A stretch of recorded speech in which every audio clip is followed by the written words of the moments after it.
Welcome to Financially Speaking. I'm Shaun Latter. Now, August is celebrated as Women's Month, and therefore it's fitting that we take a closer look at what women need when it comes to planning and managing one's finances. In between home and family commitments, as well as the demands of building an illustrious career, we explore the key ingredients of achieving financial serenity.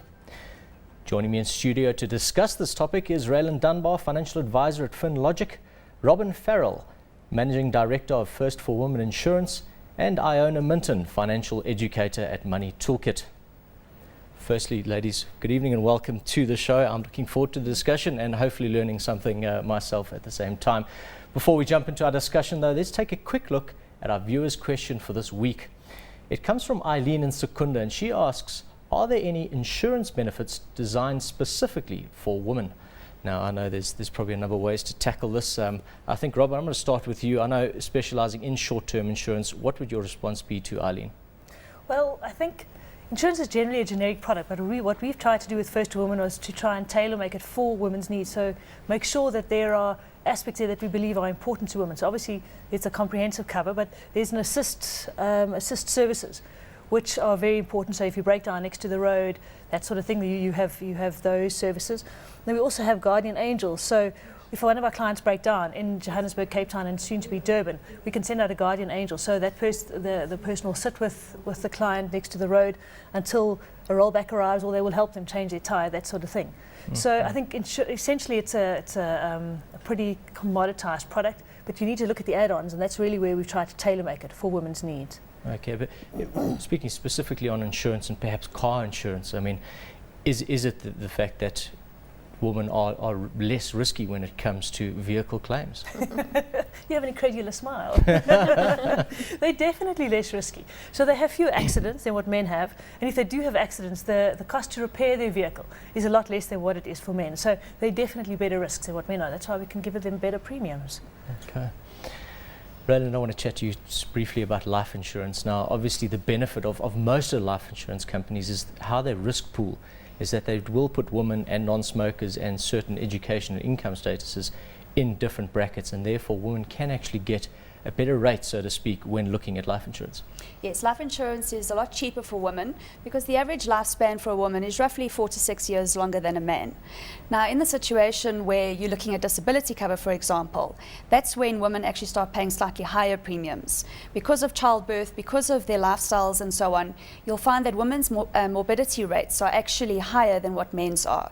So even though women live longer, they could live for a longer period of time with a disability or some kind of a severe illness, and that obviously does impact in terms of rates. Also, dread disease benefits are very, very important for women. I mean, there are specific diseases such as your breast cancers, your cervical cancers, that type of thing, which women need to make sure that they've got cover for on their plans, because sometimes some insurance companies don't always cover all of those sort of cancers. Things like complications from osteoporosis is also another important part of this kind of planning, because going forward, as a woman gets older, they need to be able to have these kinds of benefits in place if they are suffering from those kinds of complications. Some insurance companies nowadays even go as far to cover you between the ages of 20 and 40 for childbirth benefits. Now, that's quite an important thing, because during the childbearing years, there could be complications in birth, that type of thing, and you need to be able to have some kind of financial backup if there is a birth defect or something with your baby.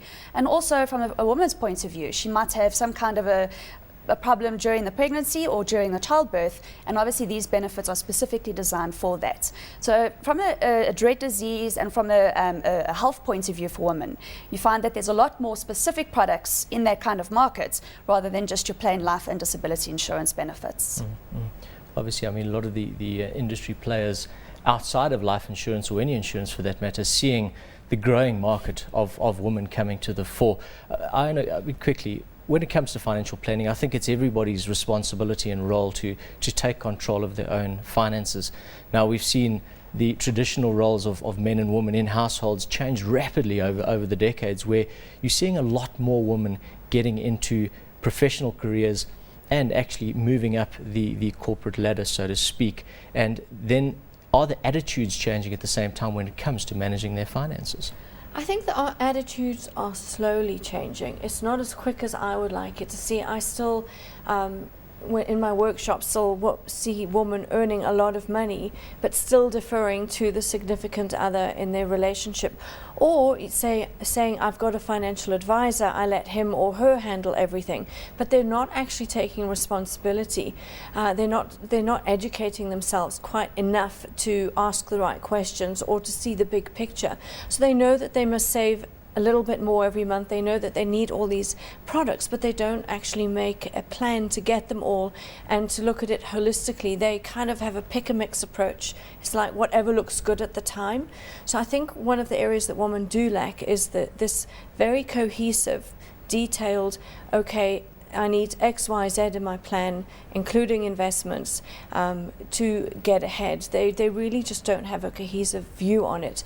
So that's where I come in, is to say, okay, this is what you need. This is the big picture. Let's see how we're going to get that big picture, how we're going to achieve it. And of course, speak about debt management as well, because that's why most people, male and female, don't have these products in their portfolio, because they're so busy paying off expensive car loans and homes that they just can't afford anything else. Absolutely. Now that's Absolutely. really something that we've tried to push quite a lot, is for women to take responsibility for their own finances. So whether you're married, single, whatever, you need to take responsibility for that at the end of the day. So I think that the knights on a white horse doesn't exist anymore. Somebody quoted in the business, the best you could expect is an ass on a donkey or something like that. Yeah, they're driving like, beaten up polos at this stage. And I actually make a joke of it. I say, if someone does turn up on your doorstep as a woman, a knight in shining armor, or AKA a Ferrari or Porsche, the chances are he's got that baby on a 99-year lease and he's got holes in his underwear because he can't afford anything else, So, he's got the nice car, but it's, he's in debt up to his eyeballs. So, the appearance of wealth is not wealth. No, absolutely. And I mean, I've often heard of the sort of saying of the Cinderella Syndrome, where you are shifting that responsibility onto either a significant other or a financial advisor, again on the assumption that perhaps men can do this better than women. And I know from my experience in sitting with men and women, but men specifically, they aren't getting it right all the time. And if you are depending on somebody else, that could be quite a dangerous approach to actually take. Rayland, I mean, from your point of view, when having a look and sitting with clients, what is the attitude shift or the shift in perception from your side? Unfortunately, there's not a big enough shift. I think it's something where, as a financial advisor, I take responsibility when I speak to each of my clients. And unfortunately, a large percentage of them are actually men still. But when you're speaking to them, to actually discuss what it is that their wives actually do as well, because that becomes a very, very important part. Now, whether they're actually married, whether they're living together, or whatever the case, they're still regarded as spouses according to the Marital Act. So the idea really is that you need to be planning together for them. If they bought a house together or something like that, both of you need to have the cover in place in order to settle the bond if something had to happen. Very often the women sit back and think, well, it's up to the guys to sort it all out type of thing, even if they're earning more money nowadays. And they're still in a position where they actually need to take that planning further. I mean, if something had to happen to both parents, for example, of children, what is going to happen to those children? Have you got a will in place? Have you got a guardian that's going to take over from those children? Have you set up some kind of a trust plan that they would be able to earn an income or have education? So there's a lot of other areas that need to be looked at. And unfortunately, women, whether they're staying at home with their children, or whether they're actually working full day, part-time, whatever it is, they still have a value to the family. I mean, if you think about it, just a woman that is just at home with her children, if you had to now replace her income in terms of trying to get a nanny to look after them, a driver to take them to and from school, and in between hobbies and that type of thing in the afternoons, just general shopping, looking after the household, cleaning, all the rest of it, there's a huge amount of money that woman is actually covering. So the idea is not to say, well, my wife's not earning that much money, I can survive without her. The plan needs to be done properly and looked at it from a holistic point of view. I think you made it quite a relevant point there. We have not got marriage is not so traditional anymore, and there's a lot of couples living out of wedlock, and they assume that because they're long-time partners that they've got rights under the law, but they don't have rights under the law. And a woman living with a man, even if she's contributing to the family finances, and they separate, she's got no claim at all. Yeah. So there's a lot of elements and issues that a woman needs to get right in terms of her financial planning. And you know, and let's say that the two spouses, let's say she's living with someone, and the man that she's living with got divorced, and he didn't change his policies, for example. But he says, no, don't worry, I'll just write it in my will. Well, we all know that a policy supersedes a will, but a lot of women are living under the illusion that they're protected when they're actually not. And that's why it's so vital, whether you're married or not, is to get a financial advisor, to get that advice that you would not normally be privy to. Yes. From what I understand, I mean, there's also opportunities for those people that aren't married in the strict sense to get some type of cohabitant agreement in place, just to understand where it is that each of you sit in relation to, firstly, the wealth side of it, but also the debt side of it. I think, Raylan, just quickly, I mean, in terms of the marital property regimes, we saw that many decades ago you had in community of property, what was yours was mine and mine was yours. We then saw the anti-nuptial contract come into being, which initially seemed like quite a good idea. Of course, those that were housewives were left with nothing in the event of death or divorce. We're now seeing anti-nuptial contracts with accrual. I mean, to your mind, what are the key things to look at in those three scenarios?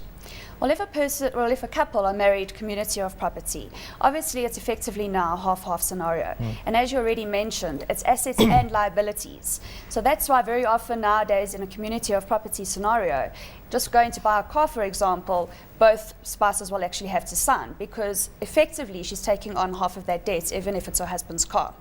So that's one scenario. Obviously, from an estate planning point of view, effectively your estate splits half-half. So that's obviously the benefit from that point of view. However, people that have set up an ANC contract initially, or an ANC with accrual, the accrual system really came in to sort of alleviate in terms of women who have helped to contribute towards the household, brought up the children, perhaps stopped working for a period of time, went back to work, that type of thing, and have now also contributed to building up the wealth of that family.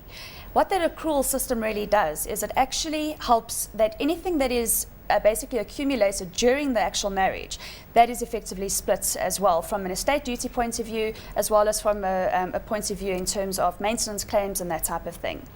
ANC is obviously a scenario where everything is, whatever is yours, and that's how it stays.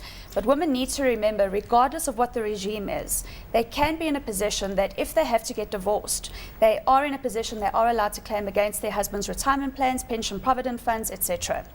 Also, the laws have changed around that, where what's happening now is that at the date of divorce, whatever the value of those funds are, the woman can then take her portion from that, whatever's been granted according to the divorce agreements, straight away.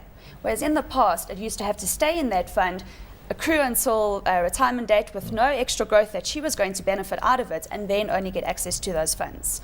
So that's a big change that has happened, and if it does happen, women really need to be in a position that they're putting that money away into preservation plans, etc., so that they're saving it for their own retirements. They can't be in a position where they just use that as part of their divorce settlements, and suddenly they get to retirement age and they've got nothing in place. Got nothing there, absolutely. I think divorce is a very important one. We are going to pick up in the second break. We are going to go to a quick commercial break. When Financially Speaking returns, we continue with our in-depth look at financial planning for women.